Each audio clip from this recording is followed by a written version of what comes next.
Part 4 आधुनिक दर्शन और भारतीय पश्चिम तुलना। तो दोस्तों, अब तक हमने देखा भारत ने भीतर झांक कर सत्य खोजा, ग्रीस ने यानी पश्चिम ने तर्क से सत्य खोजा, लेकिन आधुनिक युग में दर्शन ने एक नया सवाल पूछा। अगर ईश्वर न हो तो, अगर जीवन का कोई तय उद्देश्य न हो तो, अगर इंसान खुद अपना अर्थ बनाए तो, यहीं से आधुनिक दर्शन की नई धारा शुरू होती है। यहाँ से आता है अस्तित्ववाद। अस्तित्ववाद का मतलब है पहले अस्तित्व आता है, फिर अर्थ बनता है। मुख्य विचारक जो पॉल सार्त्र और फ्रीडरिक नीत्शे। सार्त्र का विचार कहता है मनुष्य स्वतंत्र होने के लिए अभिशप्त है। उदाहरण के लिए मान लीजिए आपके सामने दो रास्ते हैं, सरकारी नौकरी या अपना बिजनेस। आप जो भी चुनेंगे जिम्मेदारी आपकी होगी, आप बहाना नहीं बना सकते। समाज ने मजबूर किया, परिस्थितियां ऐसी थी। अस्तित्ववाद कहता है आप ही जिम्मेदार हैं। अब हम नीत्शे के विचार पर बात करते हैं। नीत्शे कहते हैं गॉड इज डेड, मतलब पुराने नैतिक ढांचे टूट रहे हैं। उदाहरण के लिए पहले लोग डर से अच्छा काम करते थे, भगवान देख रहा है।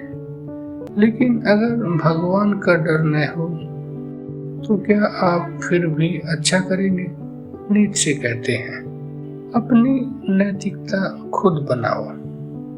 यही नीत्शे का मुख्य विचार है।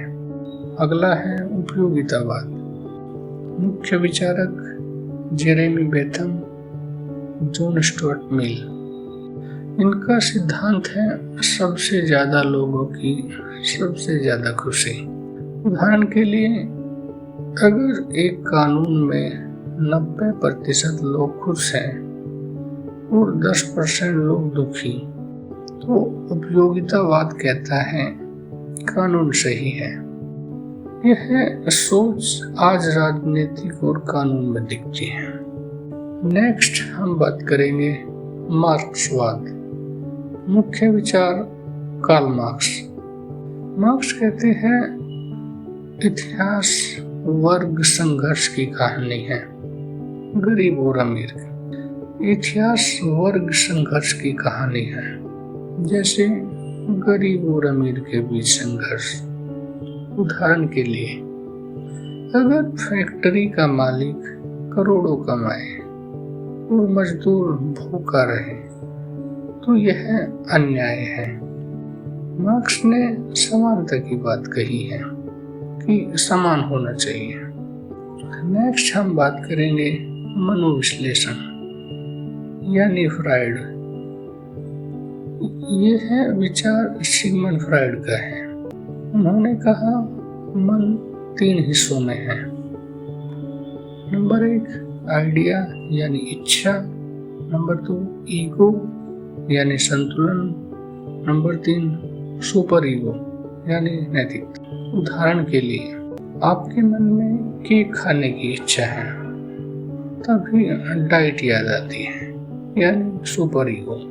ईगो बीच का रास्ता निकालता है। हम बात करेंगे कि भारत और पश्चिम की गहरी तुलना कैसे है।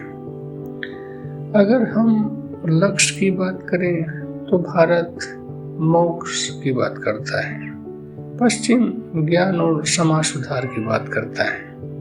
अगर हम तरीका देखें तो भारत ध्यान और अनुभव पर जोर डालता है, पश्चिम तर्क और विश्लेषण पर। अगर हम आत्मा के विचार पर बात करें तो भारत आत्मा शाश्वत है, पश्चिम मानव केंद्रित सोच। अगर हम जीवन का अर्थ देखें तो भारत के हिसाब से पहले से तय धर्म, कर्म और मोक्ष, जबकि पश्चिम कहता है अर्थ आपको बनाना है। आज का युवा थोड़ा अस्तित्ववाद है, थोड़ा भौतिकवादी है, थोड़ा आध्यात्मिक भी है। वह कहता है मुझे अपनी पहचान खुद बनानी है। यह आधुनिक दर्शन का प्रभाव है। अगर हम बात करें विज्ञान और दर्शन की, अगर दर्शन न होता तो वैज्ञानिक क्रांति न होती, अगर तर्क न होता तो टेक्नोलॉजी न होती। आज का एआई, इंटरनेट सब दर्शन की नींव पर खड़ा है। पार्ट 4 का निष्कर्ष। आधुनिक दर्शन हमें सिखाता है जिम्मेदारी लो, अपनी सोच बनाओ, भीड़ का हिस्सा मत बनो, सवाल करते रहो। भारत ने सिखाया भीतर जाओ, पश्चिम ने सिखाया बाहर समझो। अब सवाल है क्या दोनों को मिलाया जा सकता है? इसका जवाब मिलेगा आपको पार्ट 5 में। धन्यवाद। मेरा नाम है हरीश। आप सुन रहे थे फिलोसफी विद हैरी।